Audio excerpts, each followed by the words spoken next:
million stories in the Wicked City, and this was one of them. Brooke Shields in Holy Terror. Alice was too old to play with dolls and too young to make love. Brooke Shields, as you've never seen her before.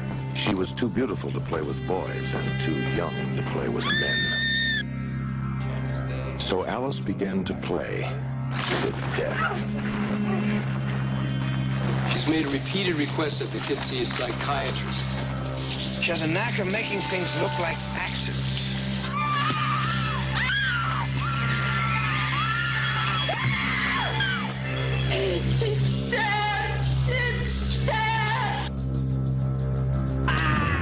He tried to kill me! No more dolls, no more toys. Alice only plays with bodies.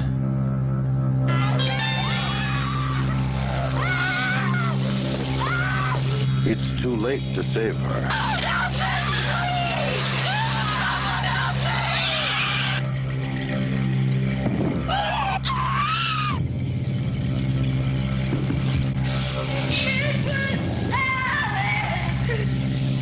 A story of unnatural love and unnatural death.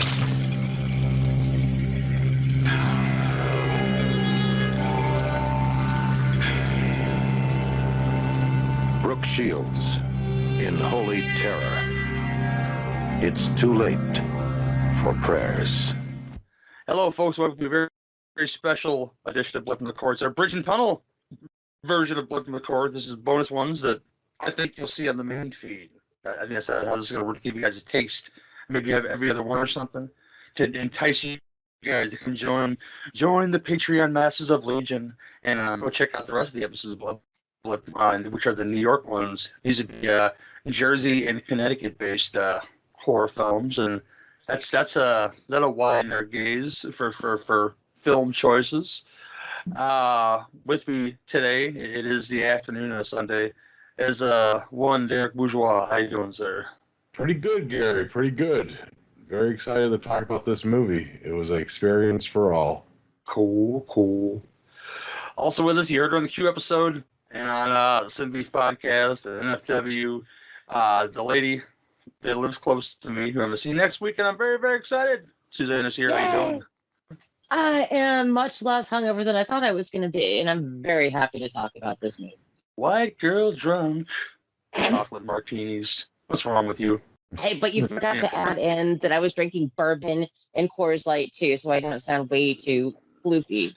See, you sound like you're new at this. You're mixing genres there. What's wrong with you? You know, it's okay when you do it on movies, but alcohol, it's a bad thing. It's a bad scene. That's what we Well, call look the at it this Bruno way. Mattei. Oh my God. Yeah, well, just be thankful that I did not mix wine in, which almost happened. So that would have been really bad, and I probably would not have made it for this episode. Oh, in the case of that, you turn water into wine, you know, because Jesus in Catholicism is that, yeah. This is a holy terror. This is a holy terror, man. Which is an alternate title. That's what we're going to talk about. Which is Alice, Sweet Alice, from 1976, also known as Communion, which has a great trailer with the crucifix knife, which is I wish was used in this movie, but it is not. Yeah. This is directed by Alfred Soul, who's made many different kinds of movies. He's kind of like Bob Clark in a way. This is the guy who gave us this movie and the horror spoof Pandemonium and the guerrilla exploitation movie Tanya's Island. Really? And Wow. yeah, look it up. Guerrilla exploitation. This stars a whole bunch of, I'm guessing, soap stars, because I'd imagine that's where they were going with this. Linda Miller as Mom, Catherine Spoggs, Paulie Shepard as Alice Spoggs, who's our would-be American Gialli killer. Brooke Shields, I don't know if it's a debut or not. I'm sure if Pretty Baby came first or this came first, as her younger sister Karen. She's a Karen, people, and she acts out like one too. Oh my gosh. Niles McMaster as Dom Spoggs. Oh man, Mildred Clinton as Mrs. Tredoni. Oh boy. Yeah, buddy. Rudolph Wilrich, who was Father Tom. He's a little too friendly for my taste. We'll talk about that too. Jane Lowry, a classic Karen herself, as Aunt Annie. Michael Hardstack as Detective Spina, and the king of this movie, Alfonso de Noble as Mr. Alfonso. The guy who likes cats and whatever that music is a little too much, you know. And that wife beater. That white beater, man. You don't watch that thing. You know.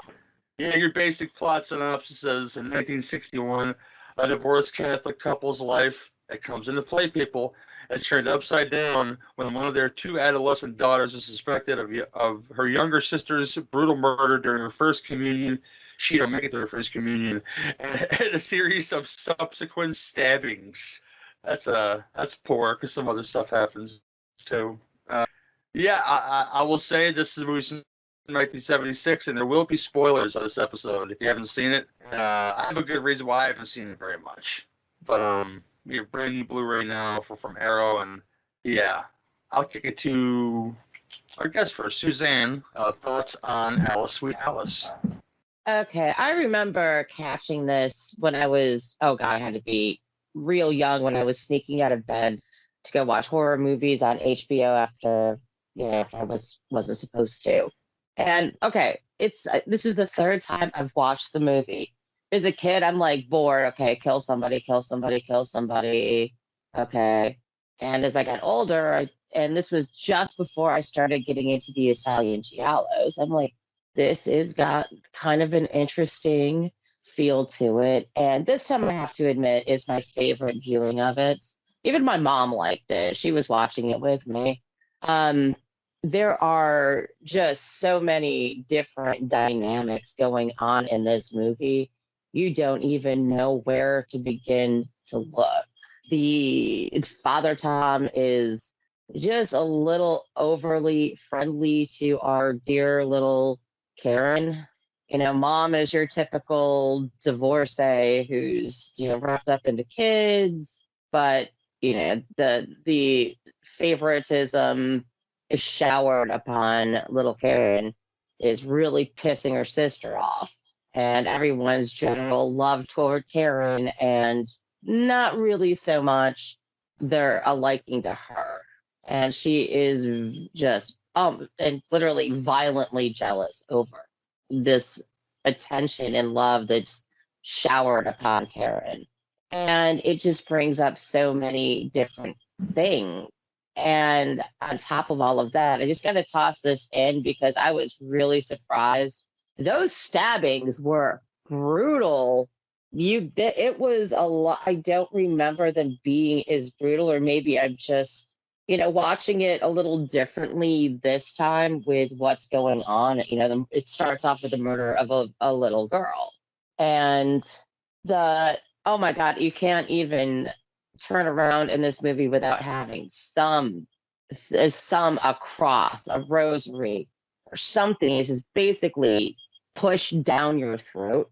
And honestly, the aunt was a fucking bitch anyway. She really got what she deserved. But I mean, this movie for me, the themes are still relevant. I really was afraid this viewing, it was going to come off as dated. And it really doesn't. The themes are still used. And in this particular case, they were used very, very well. And it does, now it really does have that American giallo feel. Instead of getting a black glove killer, you're getting a yellow slickered face mask killer.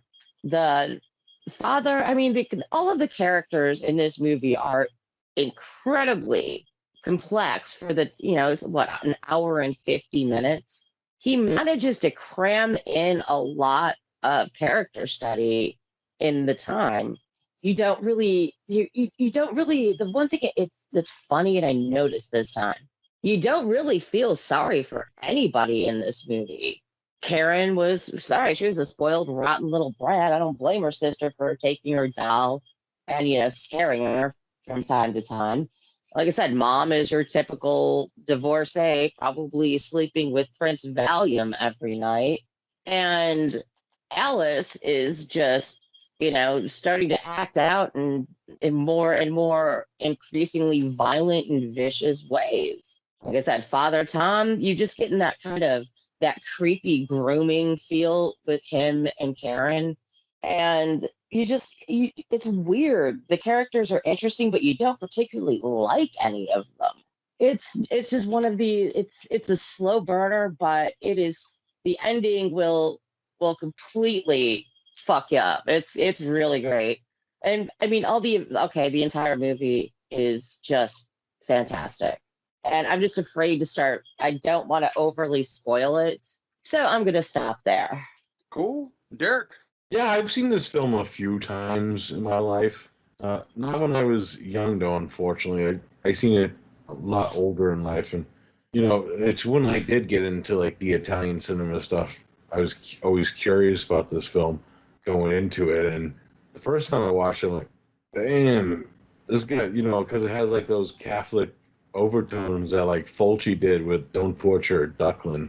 And, like, even, like, Aldo Lotto at Who Saw You Die, which actually would be a pretty good double feature with this film because they do kind of have similar themes within them. But yeah, I always dug this movie for what it was. It's kind of grimy and gruesome in the sense of it's New Jersey setting in the apartment setting. It kind of has like a Polanski feel with like his apartment trilogy in that way, with the apartment setting of Alice's house, where she lives.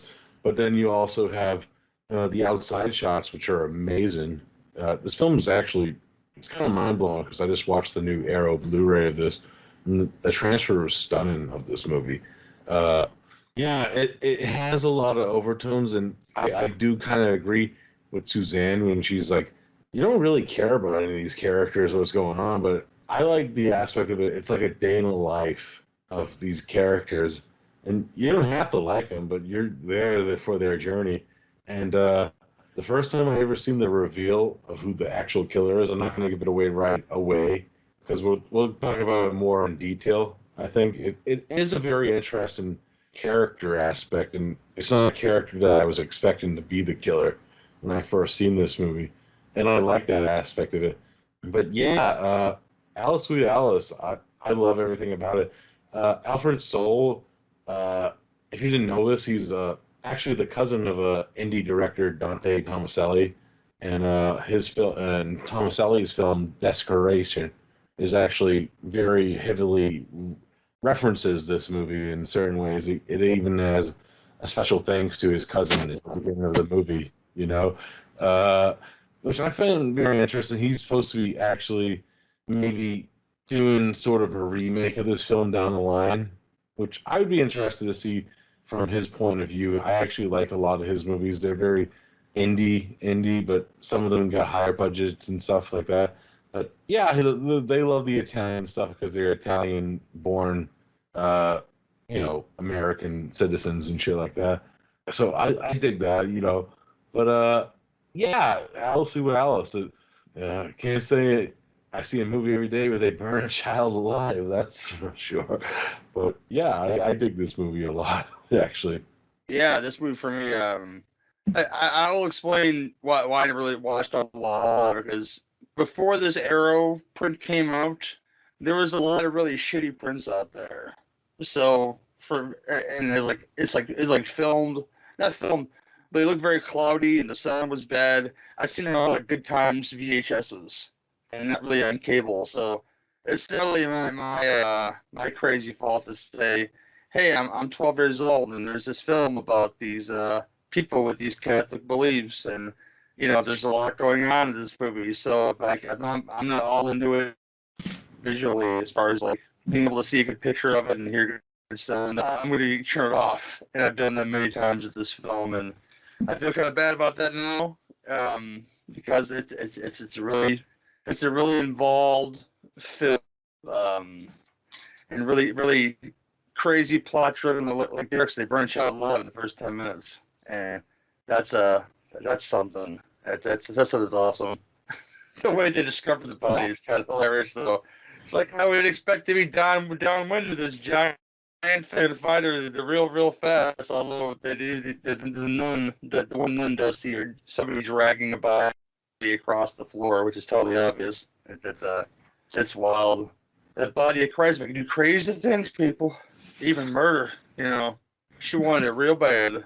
Yeah, I'm gonna talk about Brooke Shields because for the 20 minutes you got of her, just to hear her talk, you would hope she got murdered. It's just, you know, she's a typical snotty little girl, and yeah, Karen wants to, you know, Alice wants to get her communion. I think it's her father that's holding it up, right? He doesn't want it for her, or what's going on there? Huh? There's a reason why she didn't get her first communion before her little sister. I forget what that is, but Yeah, I think they. Yeah, I kind of forget too. You know, like Jesus. I mean, they barely gloss over it, and I really can't remember what was said. Or if she hadn't done something, I think it might have been Father Tom.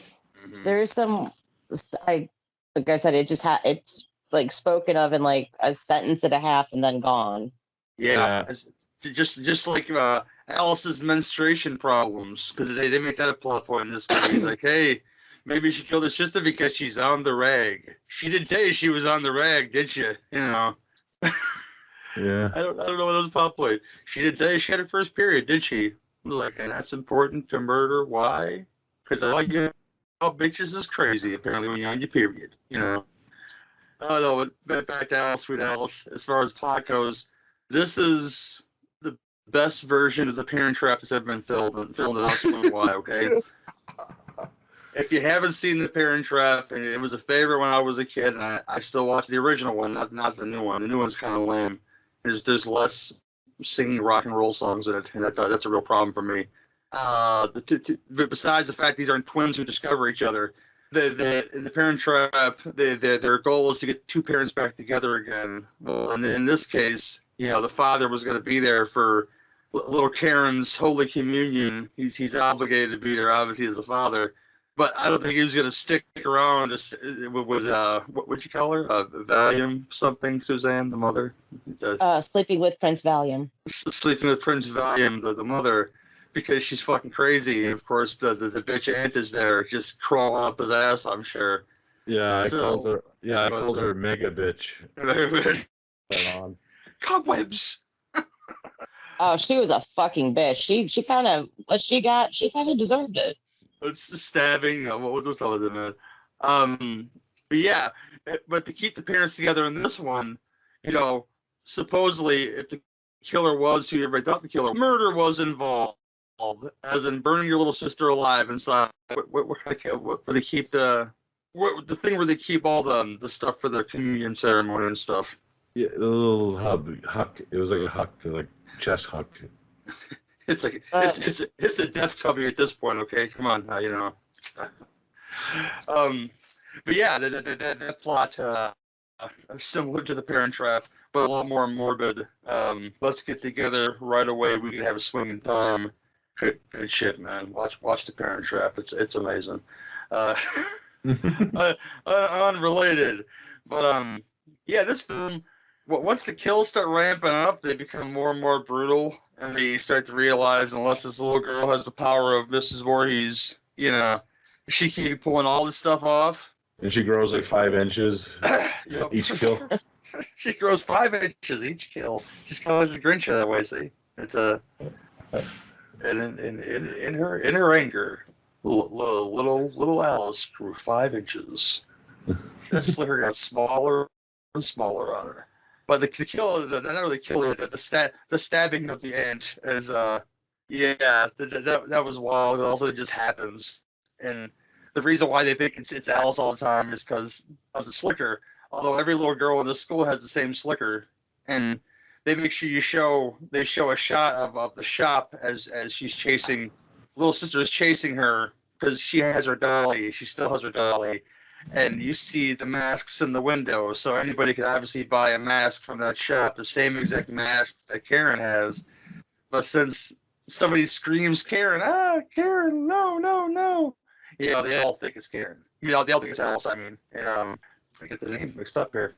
They all think it's Alice because they keep screaming Alice every time a murder happens. But she dramatically falls down the stairs and they're getting stabbed in the leg and bleeding all over, and then sleeps with Prince Valium. Sees Prince Valium is all crying in the rain like her sister is dying. No, your sister is bleeding. And now she's like in a hospital bed, all like, you know, comatose, I guess, from grief or from her own careness. She seems like really over dramatic over and falling down the stairs, and she might have got concussed. I don't know. Yeah, when the reveal happens, you guys want to do the reveal of this movie? That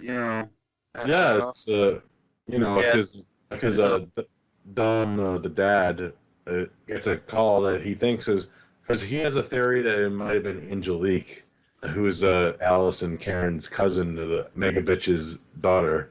Well, I gotta say, a side note, it was hilarious. Stop eating, Angelique. The girls are seeing all the food on the table that's been there for like 3 days, probably. Well, the thing is, I mean, the killer moves pretty fast. You know, it's not her because, well, she's kind of chonky and doesn't really move that quickly.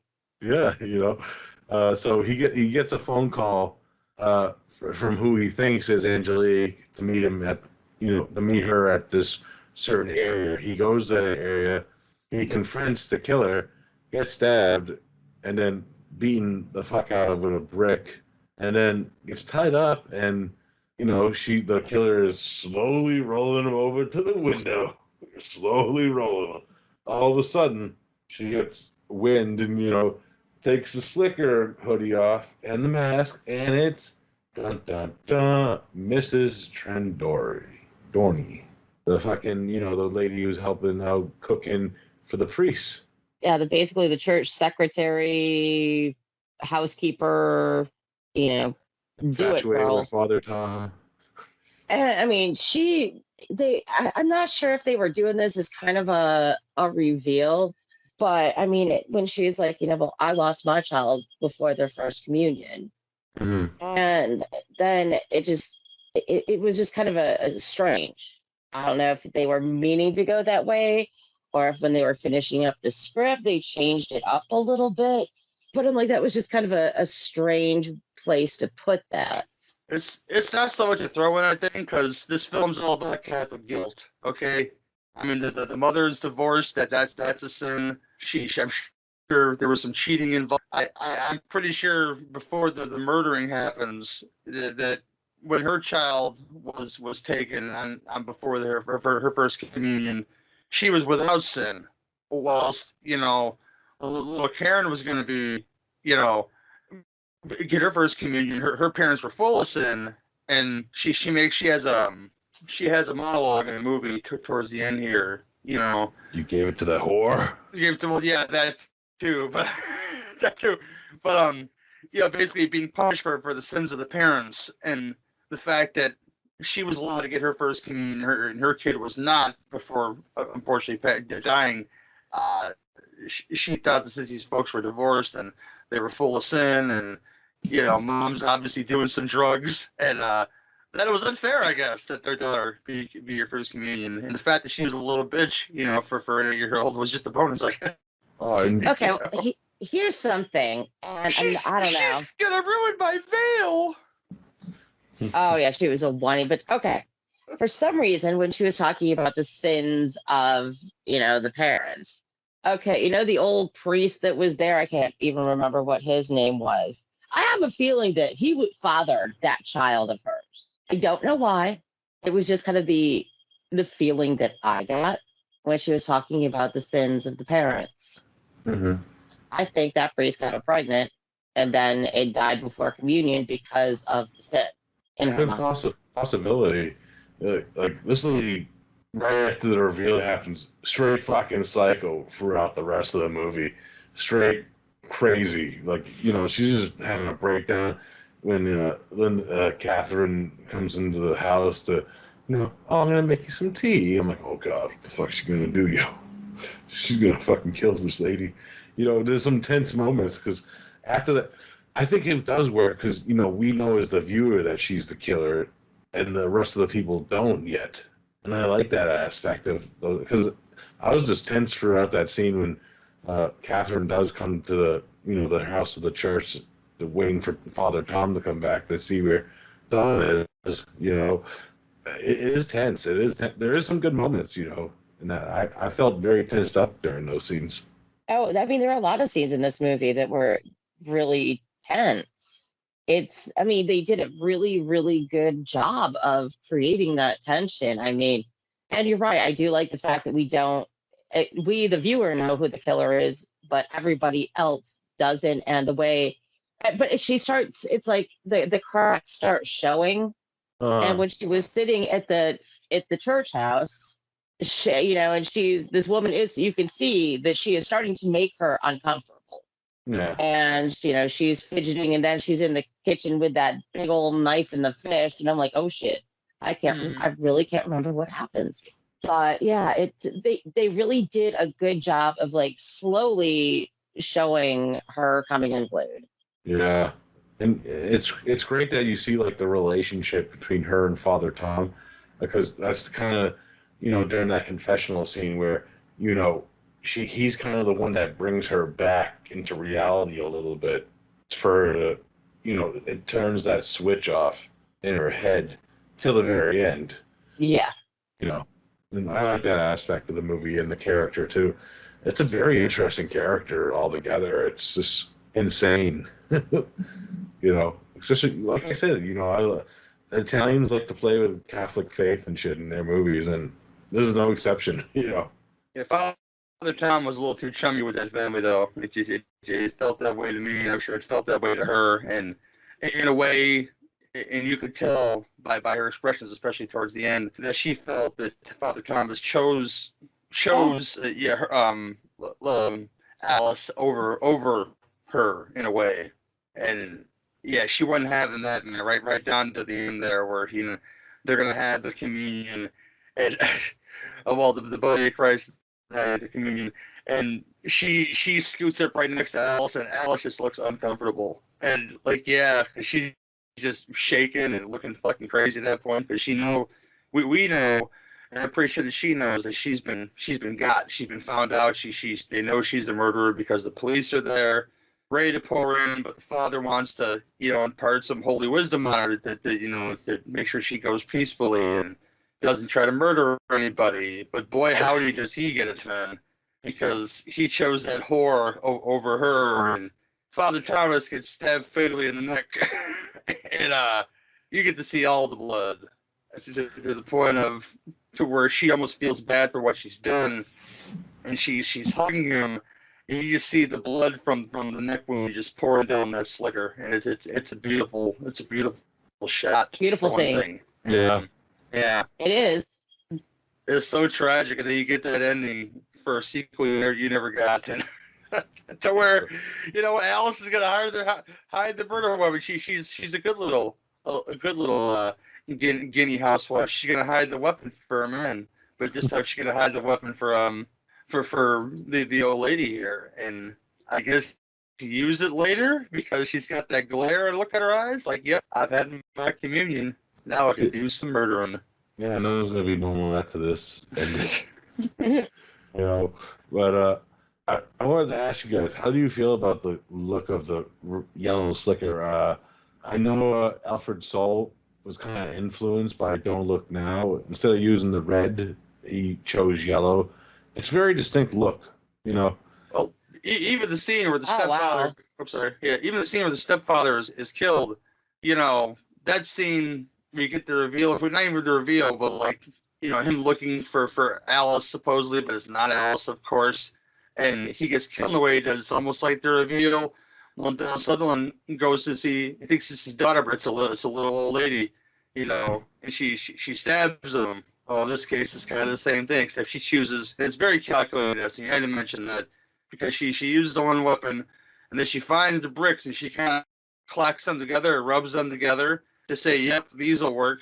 And then she had a whole plan to where she wasn't going to kill him with the bricks; she was going to knock him out with the bricks, so she could do something far and get that fucking crucifix back that she was supposedly rightfully hers. Sorry, go ahead, Suzanne. Oh no, I was just gonna say, I just when you mentioned "Don't Look Now," I'm like, holy, I never put that one together. But that makes perfect sense. And now that I'm starting to see, there are quite a few parallels between the two films. Yeah, like my unholy like trinity of like movies to watch with similar themes would be Don't Look Now, Adol Lotto's Who Saw Her Die, and this movie because they all kind of deal with the same subject matter in a way. Even like Yeah, they do. Fulci's Don't Torture a Duckling has like those Oh, Catholic that had Catholicism written all over it. yeah. You can't go wrong with any like quadruple feature of all the four of those movies. Yeah, You're in I have for not the- watched Don't Look Now in a long time, and I have a feeling I am going to be watching that this week. I don't love it like other people love it. I mean, that's me though talking. Yeah, I'm not saying it's a bad movie. It's just I don't love it like other folks love it. Hmm. Sure. Yeah, that's just me. Each their own. Come Yeah. see, come saw. You know. I'm sitting here, I'm looking at my bookshelf, and I'm like, oh wow, there's my copy of Don't Look Now. Nice. I got mine out too picked it up a couple of Criterion sales ago. It's pretty nice. I want to get that 4K though from the UK.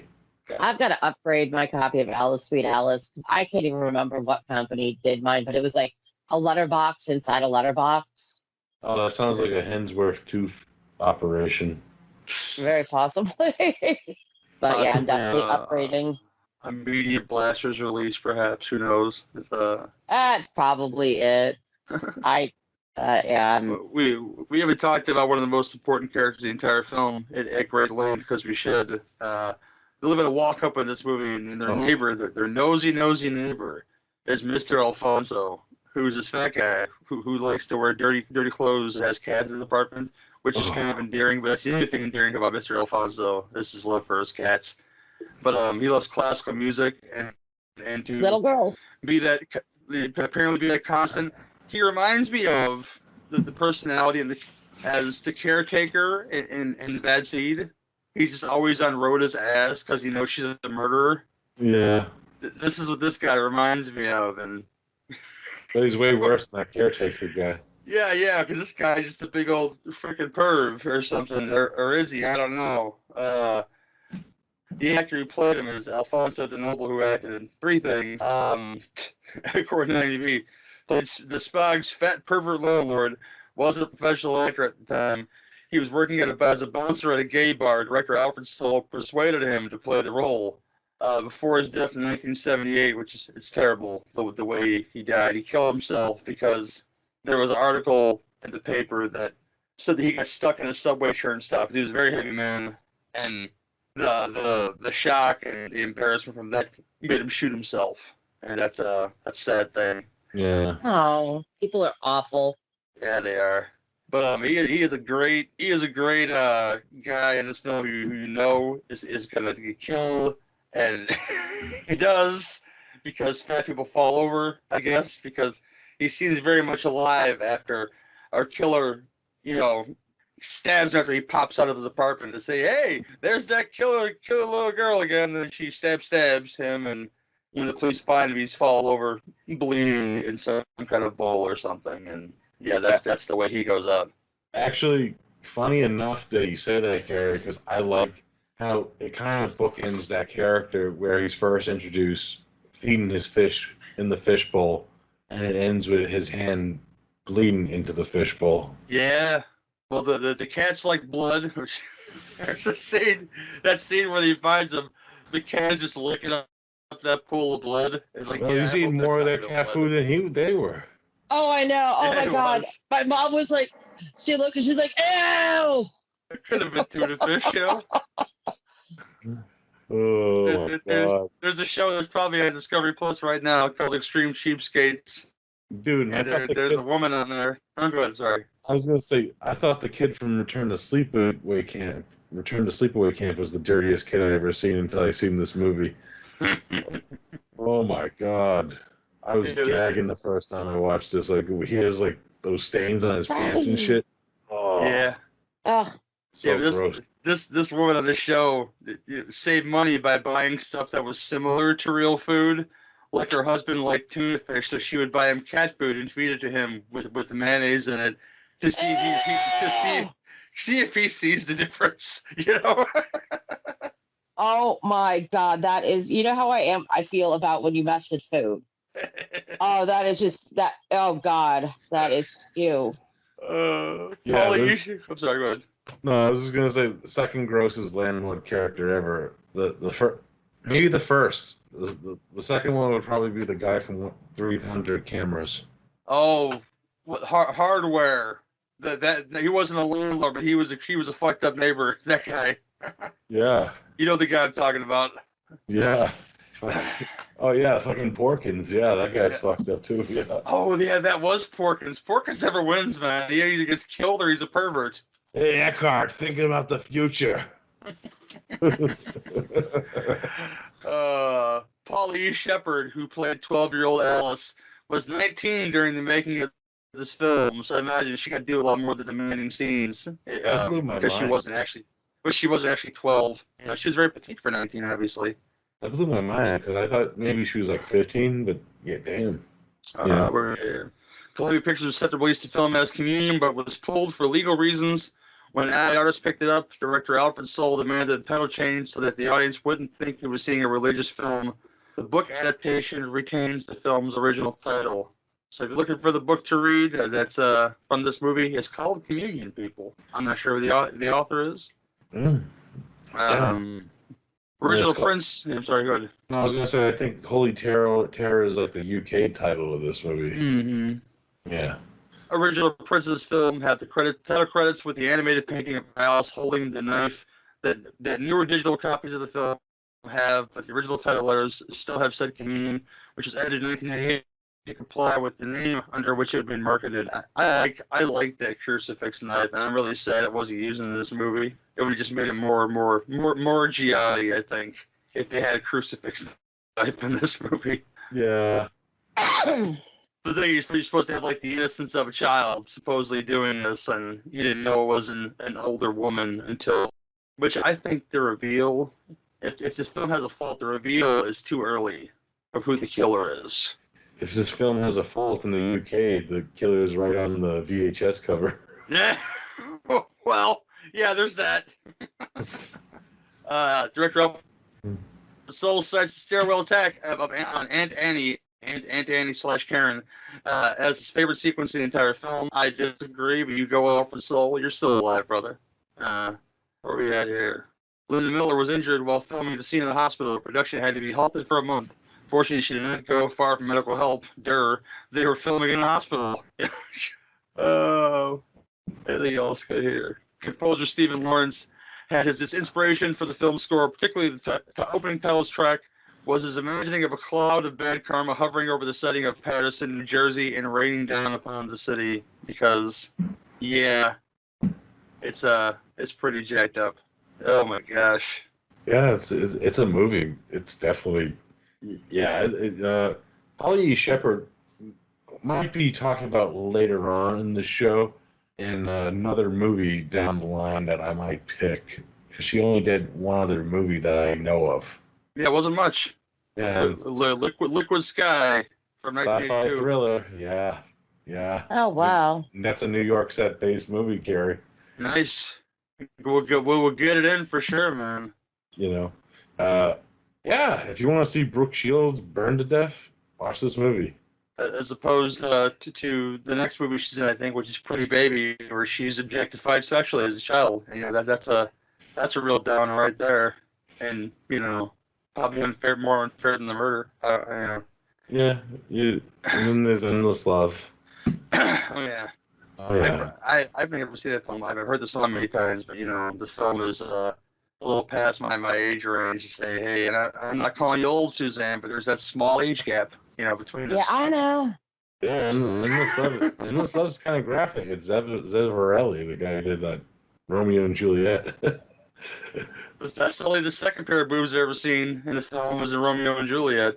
Oh, there's some boobs. There's some boobs. Endless Love. Oh yeah. Oh boy. And it's in the scene where Dom is attacked by the killer in the stairway of an abandoned building. It was required for the killer to drop the knife after stabbing Dom once and have it land directly on the handrail below, sticking straight up. Director Alfred Soul only had one knife, had to drop it repeatedly, and then the crew member run back downstairs to retrieve it and try over and over again. Finally, after 20 tries, the knife landed directly on giving the filmmakers the shot they finally needed. It was apparently the guy that made the one knife. The one knife that's used in the entire film was a retractable knife. They only made one of them, so apparently, I guess the budget was that low that they only made one knife. This. I'm sorry. Go ahead. Oh no, it's just random thing. I accidentally clicked something on IMDb about Niles McMaster, who played Dom. He was in Bloodsucking Freaks too. With Alfonso. With Alfonso, yeah, one of his only films, Alfonso. Niles McMaster. That's a good name too. It sounds like a soap name, like not an actor in a soap, but actually a character in a soap. Is Edge of the Night a soap? I was looking him up. Yeah, it was. It was That early makes sense. 70s, so yep. That makes sense. Windy City. Here's something that would upset lovers of kitties. I don't know if they actually heard a cat. I don't. No. I don't think they actually heard a cat. Maybe they did. I don't know. But I doubt they twisted a cat. Oh, I doubt they did. Yeah, but there's a scene in the hallway during the film where Alice grabs a kitten by the neck, twists it in the air, and then throws it towards the floor out in the camera shot. It was cut from British release to the strict animal abuse laws, and the understandable, because I don't want to watch that either. But even if it was a fake kitty cat. Yeah. The mask he used was a real cheapo dime store mask. It's real. I see these, not the same exact mask, but the same kind of masks. The ones that parents would buy their kids if they hate them, I guess, would be that mask right there. That's about the crazy facts for this one. I just found out a weird thing. Go for it, man. Linda Miller, who plays the mom, she was in the Zac Efron movie 17 again as a female janitor. That was 2009. So that was some old ass janitor. It's kind of like art imitating art, because she's become the mother and now she becomes the one that's scrubbing the floors. Because she's such a filthy whore, apparently. Yeah. Also, Lillian Roth, who plays the psychologist in this movie, her first movie since 1933 was Alice in Alice. There you go. She was probably famous for being in the Marx Brothers Animal Crackers. And telling people, their child is a murderer because she's had her first period. What, you didn't know she had her first period? Come on, man, Well, she was also in an episode of Freddy's Nightmares, Gary. Hey! Let's look up which one that is. And, if we haven't done that, we'll make note of that she was in this movie. It gave us an interesting talk point to talk about for the Freddy's Nightmares Yes, it will. series. I'm going to kick it to you, Suzanne. Any final thoughts on Alice, Sweet Alice, and how much Catholic guilt did you feel watching this? No, this one, it just ages well. Every time I watch it, I just find something more to enjoy about it. And yeah, never was Catholic. That's Pat's job. So yeah, I'm like, wow, those people are just fucked up. So what were you gonna say, Gary? No. I said their view on intercourse before marriage is as warped as it is. That if you're going through the brown eye, it's not a sin. But the other whole, unless you're not a heterosexual, that's another story altogether. But that's a theory that the Catholics have, that if you're having straight sex, it's anal, and you're not married, it's okay as long as you don't go to the vajayjay. Yeah, I'm pretty much, this one is straight up. I really, it's hard for me to hand out 10s, but I'm probably gonna give it like a 9.5, just because I don't know, maybe I should just give it a 10 because it really is all of that in a bag of chips. But no, it's one of those that it definitely needs a lot more attention than it's gotten. So yeah, fuck, I'll just give it a 10. Cool. Derek? Yeah, I actually don't know what I would rate this as a. It's hard. Yeah, it'd probably be pretty high, though. I really do dig this movie, and I think it will be seen, but yeah, I highly recommend this movie, especially get the Arrow. Or if you're in the UK, I know 88 Films put it out in the UK over there. Actually, has a really cool. Actually, because I own actually both the Blu-rays, so I own the UK and the Arrow edition of this, which has the Holy Terror cover art, which I really like. I'll send a picture to you guys after the show, so you can see what that looks like. It's pretty cool. Or a nice little red case. But yeah, I highly recommend this movie, and it has new transfers out there to be appreciated in all its glory. So check it out. Yeah, if you're like me, you've seen like those shitty good times, video, And Prince- Truth. yeah, it's fucking Prince of this movie, which looked like complete dog shit. It'll turn me off. I'm serious, it turned me off for years. Go get that Arrow Blu-ray, or iTunes is constantly having Arrow sales for like $3 for stuff like this. So keep an eye out for those iTunes sales. You can own this movie literally for $3. That beautiful Arrow print. Great film though. I mean, I always overlooked it over the years for that reason, that it looks so crap. And why would I sit through that and not understand the plot when I was 12 years old? But now it's an amazing watch. Like I said, the only real flaw to me is that they revealed the killer a little too early. I think if they went a little bit later with that, I don't know at what point they would have done that. I would have done it because it really doesn't matter that the stepdad knew who she was because he's gonna die anyway. I think it'd have been cooler if Mr. Alfonso, when she called Mr. Alfonso, that was the reveal. But then again, the stepfather was much more personal, and like I said, the best version of the Parent Trap that never existed. It's just you gotta put it in your mind that way. It had the swinging time. I fully thought that she was gonna hang him from that thing, and he would have a real swinging time. But I gotta stop making hanging jokes. That's bad news. Yeah, 8 out of 10 though. I would watch this movie again and not be bored by it and not be too bothered by I knew what the reveal was and all that good stuff. And I can't really say that about a lot of Italian type movies. Once you know who the killer is, and here comes the two endings, which I'm grateful this didn't have the two endings that some of those Italian movies have. Yeah. You know those ones, guys, better than I do. Yeah. Well, sometimes they just end without no explanation. They just end. It's like, I really like Stage Fright, but here comes the two subsequent endings that happen after the actual ending of Stage Fright. Opera's the same way. Mm-hmm. Opera has like 4 endings. It's like the Lord of the Rings of Argento. Yeah, I know. And then Sam saunters in and gives her that very gay look. Come on now, Mr. Burial Ground. Burial Grounds is amazing. We could forgive Burial Ground because the child bites his mother's nipple off of that movie. So Mommy. Yes, Mama. exactly. Mommy. People say poor Bob has the worst voice in Giallo. No, Bob does not. That guy does. Yeah, 8 out of 10 for me. Derek B, pimp your stuff, sir. Sure. As always, you can find me on Cinema Attack. Also, I should note that Celluloid Dissections Redux is about to gear up. Yay! We start on that feed in the future. So subscribe to the new feed for new episodes of both Cinema Attack and Celluloid Dissections Redux. I want to be a guest finally on that show, sir. I hope Carly comes back for it. It'd be awesome. Yeah, I actually had, because I did in the intro, it's actually just going to be me on Celluloid Dissections. Yeah, I know. I just hope Carly pops in every once in a while to hang out with you. Yeah. You guys have a nice rapport. I enjoy that. Yeah, for sure.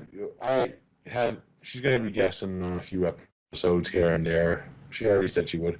But, yeah, it's going to be fun. And as always, No More Room in Hell, you can find on the Dark Discussions Network, where the last episode we looked at some Bruno Mattei movies, Island of the Living Dead and Zombies, the beginning. Those are a blast to talk about. They're here, we're actually kind of busy with summer series stuff, so we'll be back as soon, because the next episode is going to be a big one. We're doing the Poltergeist franchise, so look for that under the Cut to the Chase feed.